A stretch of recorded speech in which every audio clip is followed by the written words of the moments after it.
Ladies and gentlemen, the President of the United States.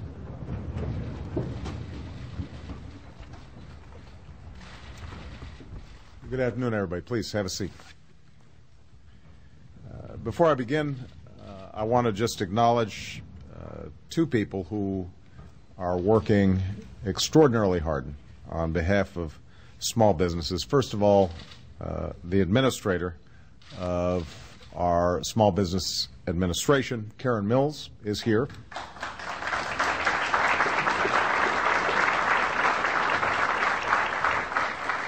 The other individual who is on his way and will be here in a hot second, but we didn't want to keep everybody waiting, is a dear friend of mine, a great former governor of Virginia, is now the senator from the great state of Virginia, and a huge supporter of small business and trying to figure out how to help all of you control your costs, and that's Senator Mark Warner. So when he comes in, please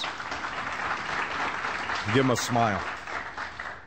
I asked you here today to talk about health insurance reform and why it's so critical to the success of small businesses across our country. But before I do, let me talk a minute just briefly about the new economic numbers that were released this morning. Now, I am gratified that our economy grew in the third quarter of this year.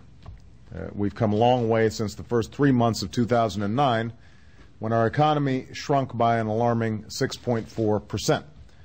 In fact, the 3.5% growth in the third quarter is the largest three-month gain we have seen in 2 years.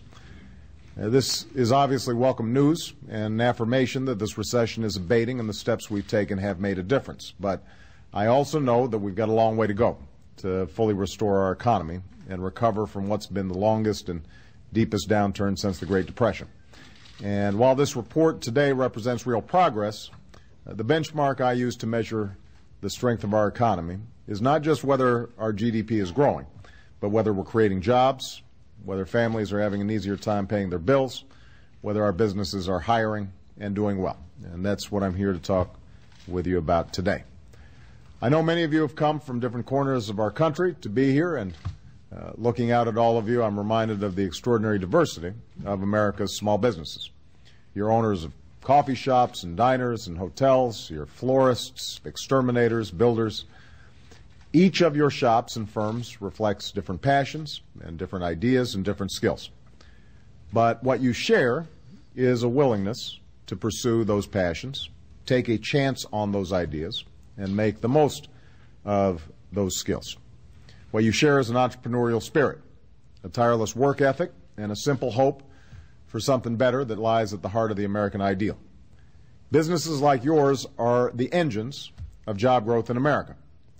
Over the past decade and a half, America's small businesses have created 65% of all new jobs in this country. And more than half of all Americans working in the private sector are either employed by small business or own one. Now, even in good times, starting a business, as all of you know, is not easy. It takes moxie, it takes gumption, it takes ingenuity, and failure is often more likely than success. But I don't have to tell you that it's been particularly difficult over the past few years.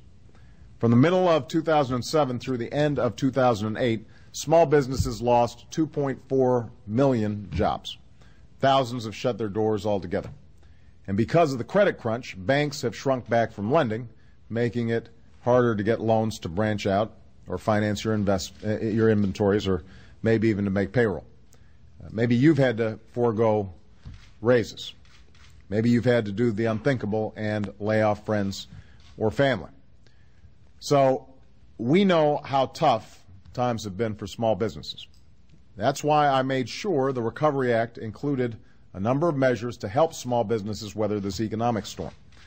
We've put a tax cut, not a tax hike, a tax cut into the pockets of the vast majority of small business owners and employees. We've supported nearly 65,000 loans to small businesses, more than $13 billion in new lending. More than 1,200 banks and credit unions that had stopped issuing SBA loans when the financial crisis hit are lending again today. And just last week, we proposed increasing the cap on what are called 7A and 504 loans, some of the loans most frequently handed out by the SBA.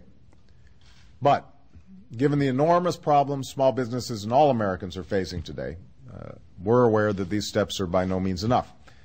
If we're serious about strengthening small businesses, if we're serious about creating a climate where our entrepreneurs can succeed, if we're serious about giving you the chance to prosper and grow, I believe, this administration firmly believes, that we need to pass health insurance reform in the United States of America. Now, few have a bigger stake in what happens than all of you. Few have a bigger stake than the men and women who own a small business, work at a small business, or rely on someone who does. Few have a bigger stake in what happens because few are struggling more under the status quo.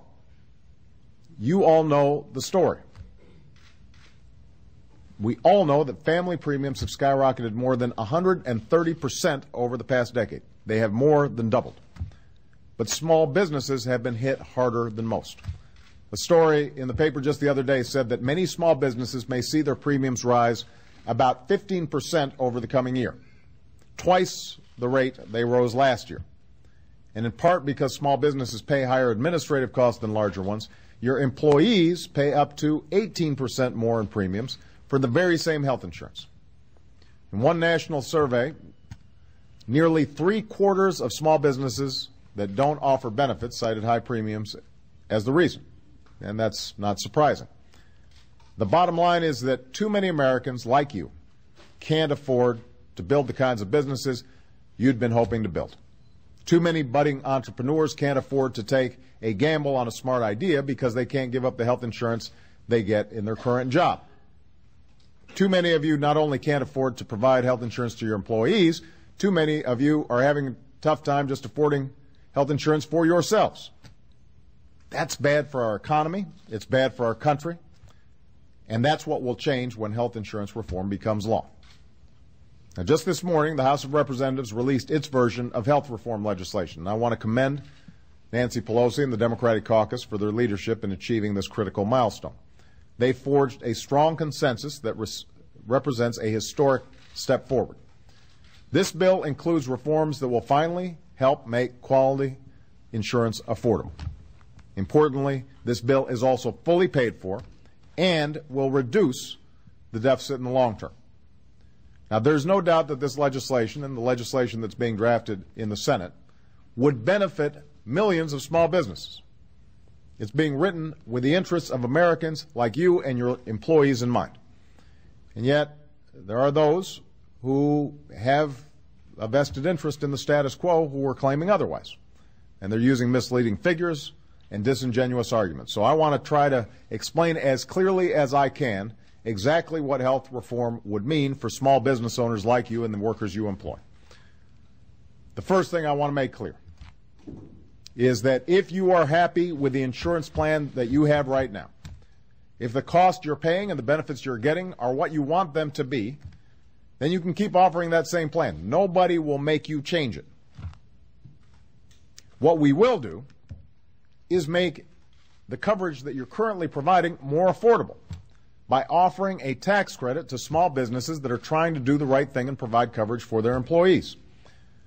Under the House and Senate bills, millions of small businesses would be eligible for a tax credit of up to 50% of their premiums. That's in the legislation that's already been proposed. We'll also make your coverage more stable and more secure. Right now, if just one of your workers falls seriously ill, it could spell disaster for your entire business. You could see your premiums shoot up, and you could face a painful choice. Do you eat the costs and ask your workers to contribute more?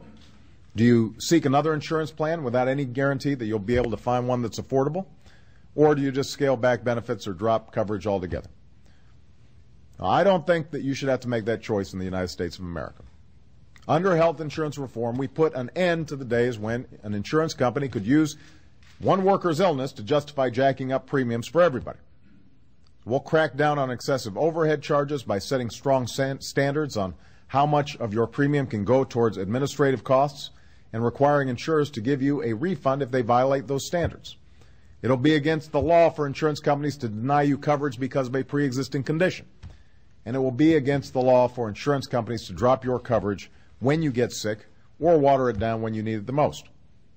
They'll no longer be able to place some arbitrary cap on the amount of coverage you can receive in a given year or a lifetime.